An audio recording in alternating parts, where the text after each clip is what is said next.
ਦੇ ਮਾਲਕ ਧੰਨ ਧੰਨ ਸਾਹਿਬ ਸ੍ਰੀ ਗੁਰੂ ਗ੍ਰੰਥ ਸਾਹਿਬ ਮਹਾਰਾਜ ਜੀ ਦੀ ਅਪਾਰ ਬਖਸ਼ਿਸ਼ ਕਿਰਪਾ ਸਦਕਾ ਗੁਰੂ ਘਰ ਦੇ ਵਿਦਵਾਨ ਭਾਈ ਜੋਗਿੰਦਰ ਸਿੰਘ ਇਹਨਾਂ ਦੇ ਪਰਿਵਾਰ ਵੱਲੋਂ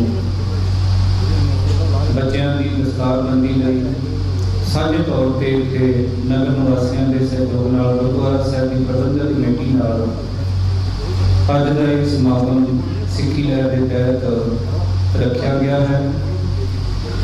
ਮੇਰੇ ਤੋਂ ਪਹਿਲਾਂ ਸਤਿਕਾਰਯੋਗ ਭਾਈ ਸਾਹਿਬ ਜੀ ਅਤੇ ਇਹਨਾਂ ਦੇ ਸਾਥੀ ਇਹ ਤੁਰਕੀ ਬਾਣੀ ਦਾ ਕੀਰਤਨ ਬੜੇ ਪਿਆਰ ਦੇ ਨਾਲ ਸਾਨੂੰ ਸ਼ਰਵਣ ਕਰਵਾ ਰਹੇ ਸਨ। ਭਾਈ ਸਾਹਿਬ ਜੀ ਦਾ ਬਹੁਤ ਬਹੁਤ ਧੰਨਵਾਦ ਹੈ। ਸਿੱਖੀ ਲਹਿਰ ਦੇ ਜਥੇ ਵੱਲੋਂ ਅਸੀਂ ਆਈ ਹੋਈ ਸਮੂਹ ਸਾਧ ਸੰਗਤ ਨੂੰ ਪਰਿਵਾਰ ਵੱਲੋਂ ਜੀ ਆਇਆਂ ਆਖਦੇ ਹਾਂ।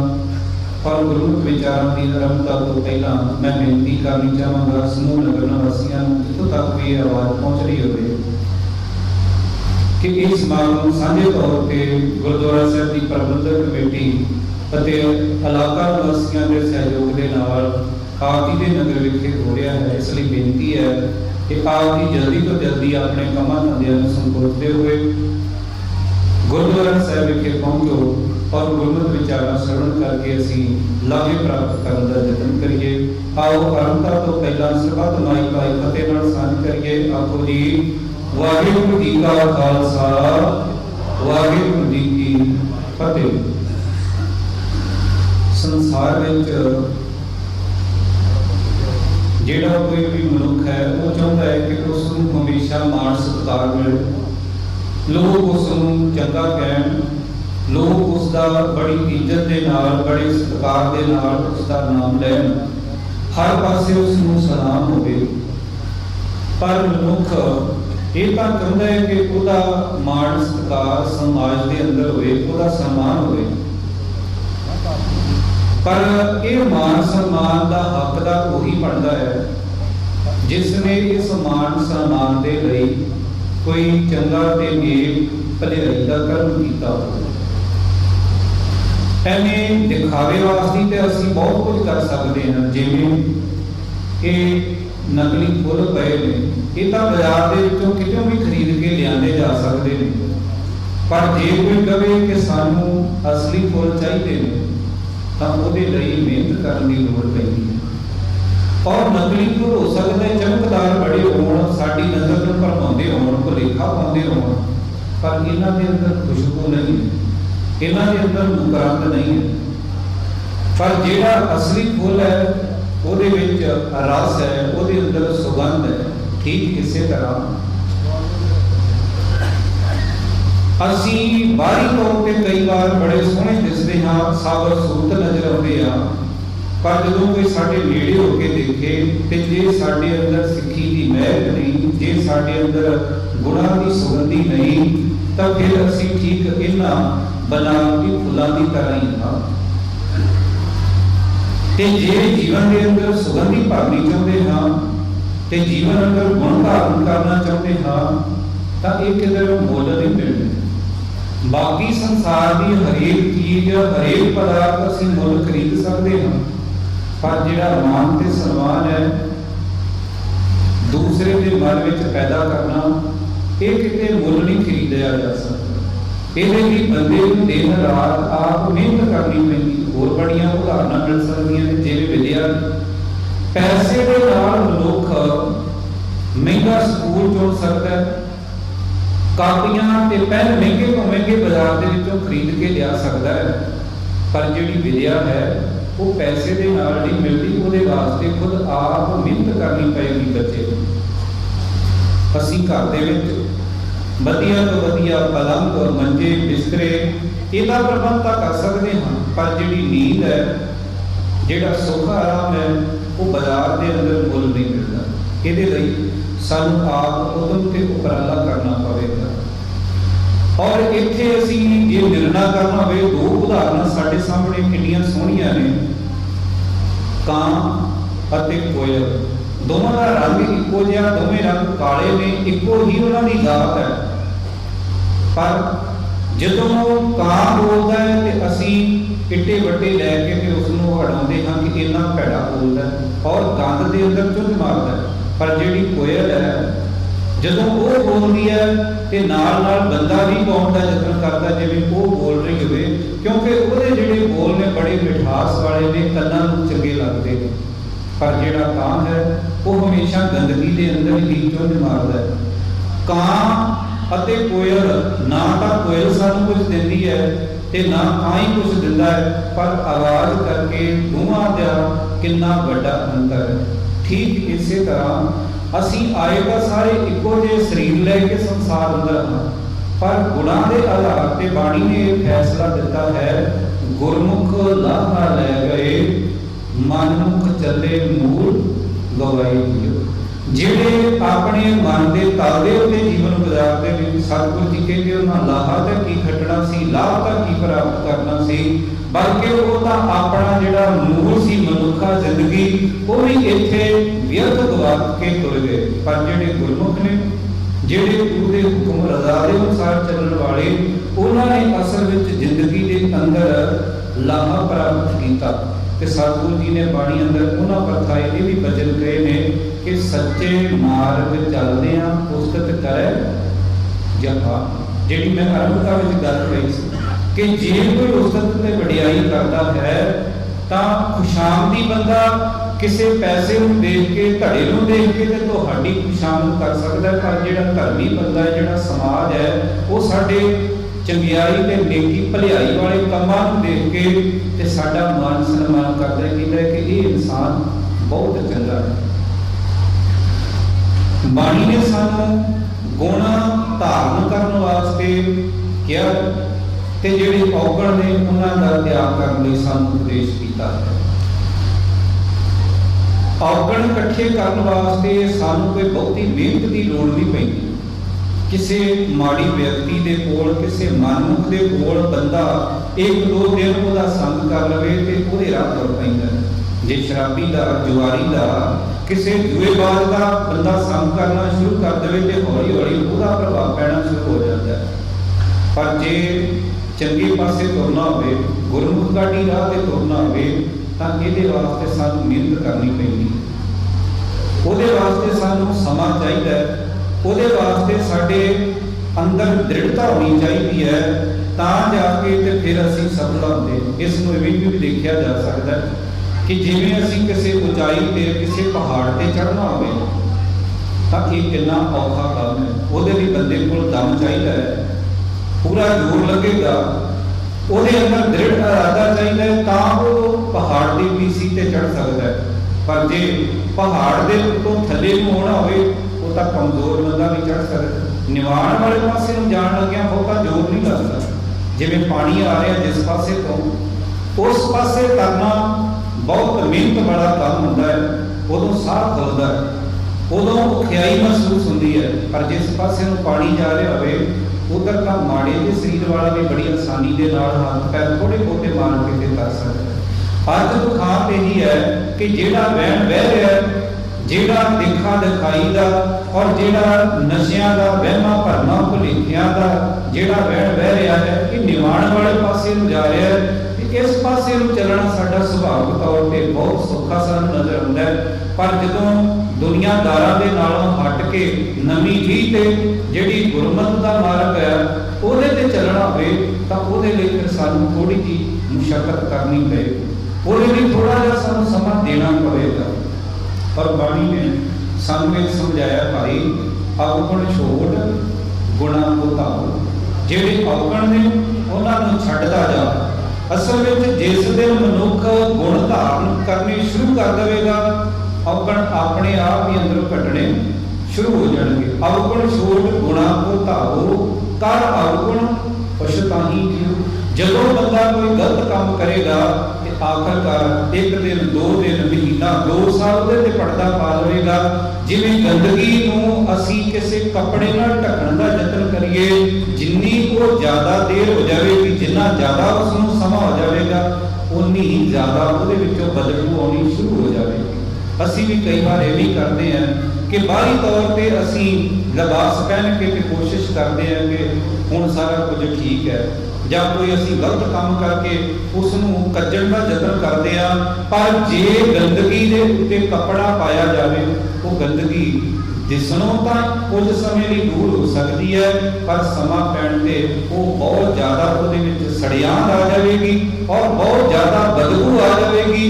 ਦੂਰ ਲੋਕਾਂ ਨੂੰ ਪਤਾ ਲੱਗ ਜਾਵੇਗਾ ਕਿ ਭਾਈ ਇਸ ਪਾਸੇ ਲੰਘਣਾ ਬਹੁਤ ਮੁਸ਼ਕਲ, ਰਸਤੇ ਵਿੱਚ ਕਿਤੇ ਕੁੱਤਾ ਮਰਿਆ ਪਿਆ ਹੋਵੇ, ਇੱਕ ਅੱਧਾ ਦਿਨ ਅਜੇ ਬਾਹਰੋਂ ਲੱਗਦਾ ਹੈ ਕਿ ਠੀਕ ਹੈ, ਝਾੜੀ ਦੇ ਵਿੱਚ ਕਿਹਾ ਸਾਨੂੰ ਨਜ਼ਰ ਕੁਛ ਨਹੀਂ ਆਉਂਦਾ, ਭਾਵੇਂ ਮਰੇ ਨੂੰ 2 ਦਿਨ ਹੋ ਗਏ, ਪਰ ਜਦੋਂ ਵੱਧ ਸਮਾਂ ਹੋ ਜਾਵੇ ਤੇ ਫਿਰ ਰਾਹੀ ਦਾ ਉਸ ਰਾਹ ਤੋਂ ਲੰਘਣਾ ਮੁਸ਼ਕਲ ਹੋ ਜਾਂਦਾ, ਪਤਾ ਲੱਗ ਜਾਂਦਾ ਕਿ ਇੱਥੇ ਕੋਈ ਨਾ ਕੋਈ ਜਾਨਵਰ ਮਰਿਆ ਪਿਆ, ਇੰਨੀ ਬਦਬੂ ਹੁੰਦੀ।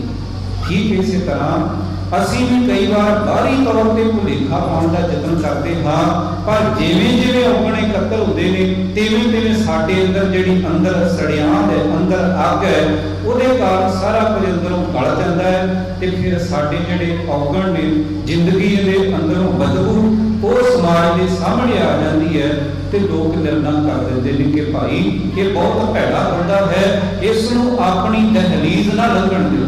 ਤੁਸੀਂ ਦੇਖਿਆ ਹੋਵੇਗਾ ਕਿ ਸਾਡੇ ਪਿੰਡਾਂ ਦੇ ਵਿੱਚ ਬੜੇ ਐਸੇ ਵਿਅਕਤੀ ਹੋਣਗੇ ਕਿ ਜਿਨ੍ਹਾਂ ਨੂੰ ਦੇਖ ਕੇ ਮਨ ਨੂੰ ਚਾਅ ਚੜ੍ਹਦਾ, ਜਿਨ੍ਹਾਂ ਕੋਲ ਬੈਠਣ ਨੂੰ ਦਿਲ ਕਰਦਾ ਹੈ, ਜਿਨ੍ਹਾਂ ਨੂੰ ਅਸੀਂ ਆਪ ਸੱਦਾ ਦਿੰਦੇ ਹਾਂ ਕਿ ਭਾਈ ਸਾਡੇ ਘਰ ਆਓ, ਸਾਡੇ ਘਰ ਫੇਰਾ ਪਾਓ, ਸਾਡੇ ਘਰ ਚਾਹ ਪਾਣੀ ਛਕੋ, ਪ੍ਰਸ਼ਾਦਾ ਪਾਣੀ ਛਕੋ। ਪਰ ਕੁਝ ਐਸੇ ਵੀ ਬੰਦੇ ਹੋਣਗੇ ਸਰੀਰ ਕਰਕੇ ਤਾਂ ਇੱਕੋ ਜਿਹੇ, ਪਰ ਅਸੀਂ ਉਹਨਾਂ ਦੇ ਨੇੜੇ ਬੈਠਣਾ ਪਸੰਦ ਨਹੀਂ ਕਰਦੇ।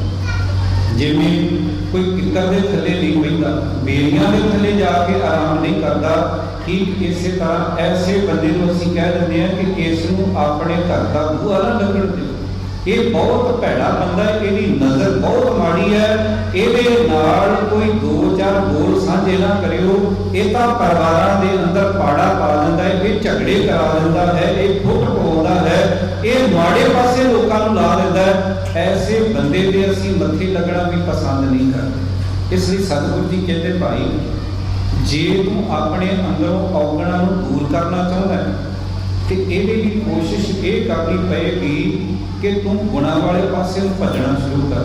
ਹੁਣ ਤੱਕ ਅਸੀਂ ਅਵਗੁਣਾਂ ਵਾਲੇ ਪਾਸੇ ਨੂੰ ਤੁਰੀ ਗਏ, ਪਰ ਸਤਿਗੁਰੂ ਜੀ ਕਹਿੰਦੇ ਅਵਗੁਣ ਛੋੜ ਗੁਣਾਂ ਕੋ ਧਾਰੋ, ਕਰ ਅਵਗੁਣ ਪਛਤਾਹੀਂ। ਔਗਣਾਂ ਨੂੰ ਛੱਡ ਕੇ ਗੁਣਾਂ ਵਾਲੇ ਪਾਸੇ ਨੂੰ ਜਦੋਂ ਆਵਾਂਗੇ, ਪਰ ਇਹ ਸਿਧਾਂਤ ਹੈ ਕਿ ਲੋਕ ਅਵਗੁਣਾਂ ਕੀ ਬੰਨੇ ਗੰਠੜੀ, ਗੁਣ ਨਾ ਵਿਖਾਜੇ ਕੋ।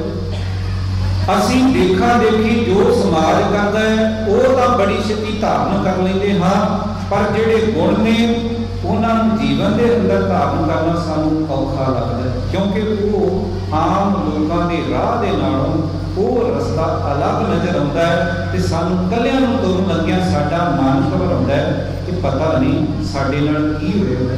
ਸਾਨੂੰ ਉਹ ਰਾਹ ਚੰਗਾ ਲੱਗਦਾ ਹੈ, ਉਹ ਕੰਮ ਚੰਗਾ ਲੱਗਦਾ ਹੈ ਜਿਹੜੇ ਬਾਕੀ ਕਰ ਰਹੇ ਹੋਣ, ਕਿਉਂਕਿ ਉਹ ਸਾਨੂੰ ਸੁਖਾਲਾ ਨਜ਼ਰ ਆਉਂਦਾ ਹੈ।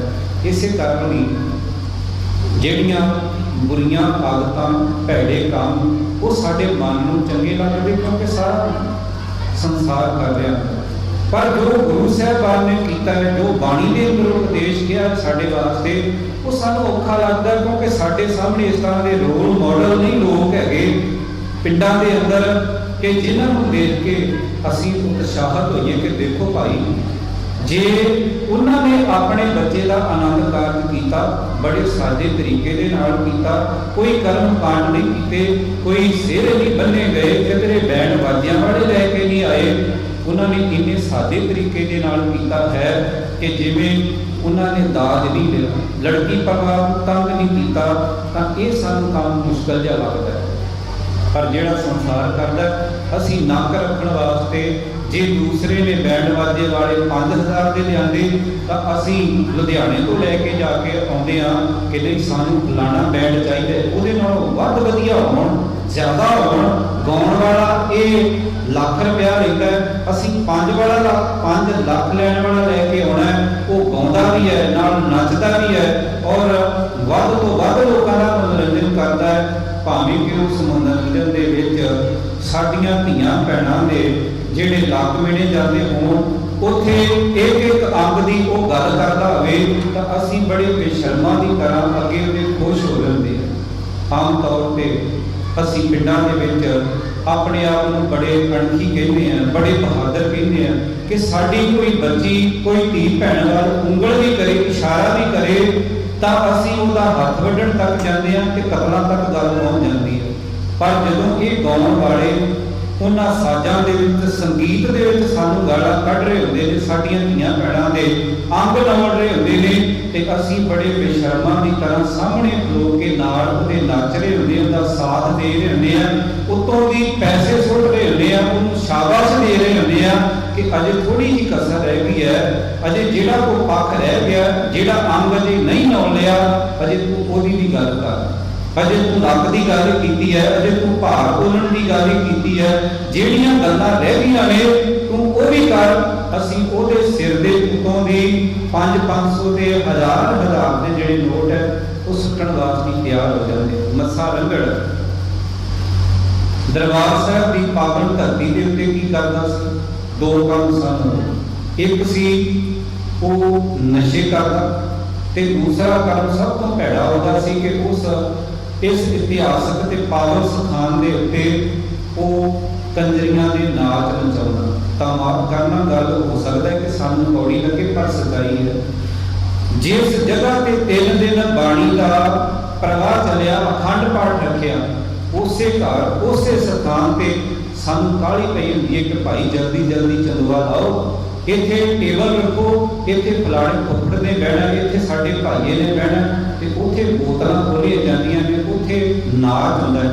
तां माफ करना कि जे असीं मस्से रंगड़ नूं कहिंदे आ कि वो गलत काम करदा सी ते अज साडे घरां दे अंदर इह काम नहीं हुंदे।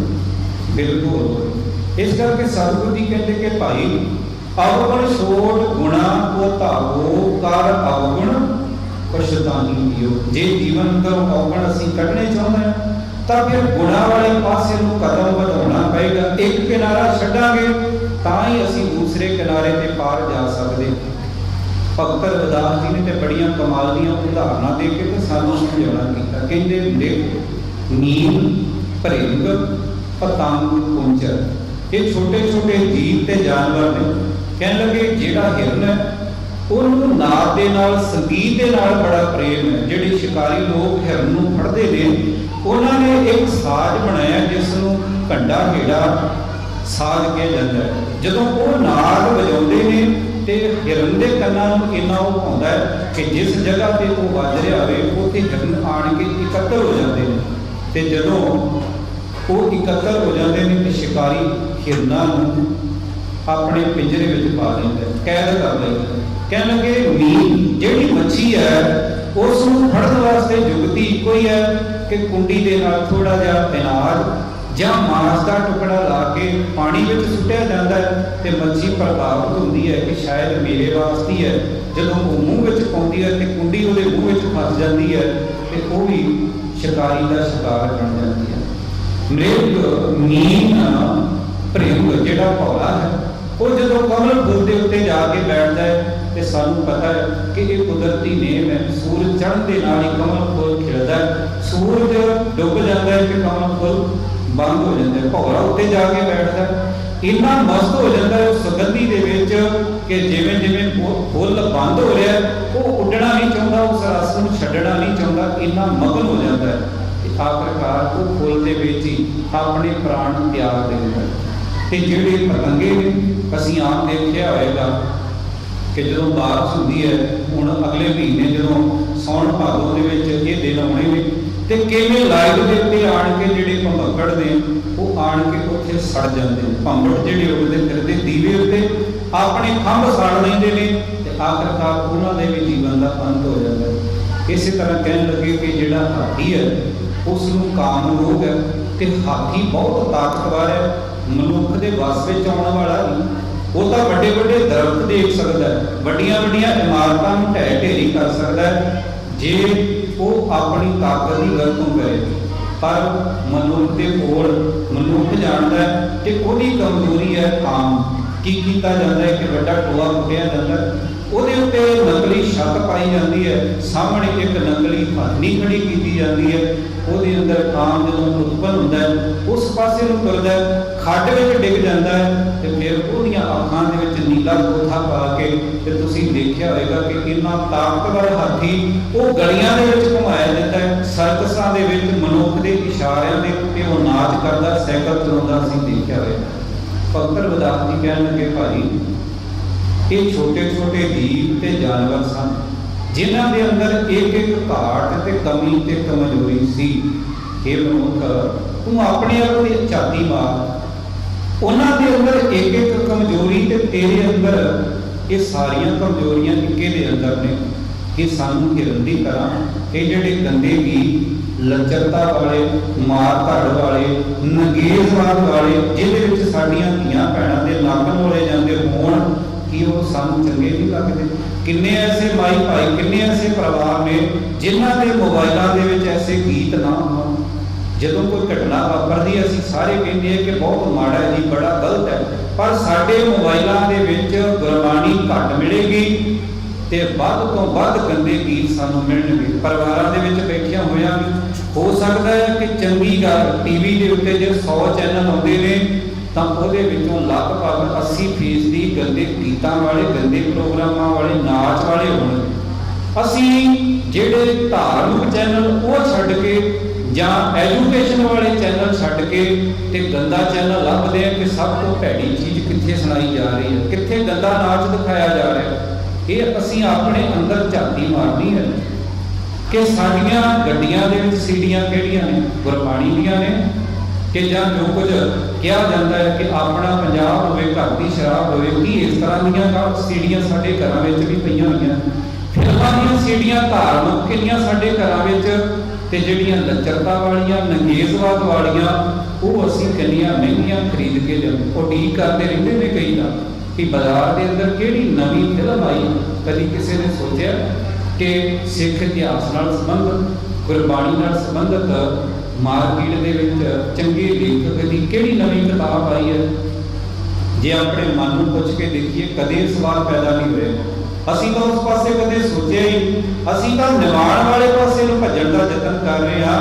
ਤੇ ਜੇ ਉਚਾਈ ਨੂੰ ਜਾਣਾ ਹੈ, ਜੇ ਸੁਰਤ ਨੂੰ ਉੱਚਿਆਂ ਚੁੱਕਣਾ ਹੈ, ਤਾਂ ਉਹਦੇ ਵਾਸਤੇ ਸਾਨੂੰ ਮਿਹਨਤ, ਉਦਮ ਤੇ ਉਪਰਾਲਾ ਕਰਨਾ ਪਏਗਾ। ਤੇ ਭਗਤ ਰਵਿਦਾਸ ਜੀ ਨੇ ਵਚਨ ਤੇ ਮ੍ਰਿਗ, ਮੀਨ, ਭ੍ਰਿੰਗ, ਪਤੰਗ, ਪੁੰਚਰ, ਇੱਕ ਦੋਖ ਵਿਨਾਸ਼, ਕਹਿਣ ਲੱਗੇ ਇਹਨਾਂ ਦੇ ਅੰਦਰ ਇੱਕ ਇੱਕ ਰੋਗ ਸੀ, ਇੱਕ ਇੱਕ ਕਮਜ਼ੋਰੀ ਸੀ, ਜਿਹਦੇ ਕਾਰਨ ਇਹਨਾਂ ਦਾ ਜੀਵਨ ਤਬਾਹ ਹੋ ਗਿਆ। ਕਹਿਣ ਲੱਗੇ ਪੰਜ ਦੋਖ ਅਸਾਧ ਜਾਮੈ ਤਾਕੀ ਕੇ ਤਕਾਸ। हे ਇਨਸਾਨ, ਉਹਨਾਂ ਪਸ਼ੂਆਂ ਦੇ ਅੰਦਰ, ਉਹਨਾਂ ਜਾਨਵਰਾਂ ਦੇ ਅੰਦਰ, ਉਹਨਾਂ ਜੀਵਾਂ ਦੇ ਅੰਦਰ ਤਾਂ ਕੇਵਲ ਇੱਕ ਇੱਕ ਘਾਟ ਸੀ। ਕਿਸੇ ਨੂੰ ਕੰਨ ਦਾ ਰਸ, ਕਿਸੇ ਨੂੰ ਜੀਭ ਦਾ ਚਸਕਾ ਸੀ, ਕਿਸੇ ਨੂੰ ਰੰਗ ਰੂਪ ਦਾ ਚਸਕਾ ਸੀ, ਕਿਸੇ ਦੇ ਅੰਦਰ ਕਾਮ ਵਾਸਨਾ ਸੀ। ਉਹ ਤਾਂ ਇੱਕ ਰੋਗ ਦੇ ਕਾਰਨ ਆਪਣਾ ਜੀਵਨ ਖਤਮ ਕਰ ਬੈਠੇ।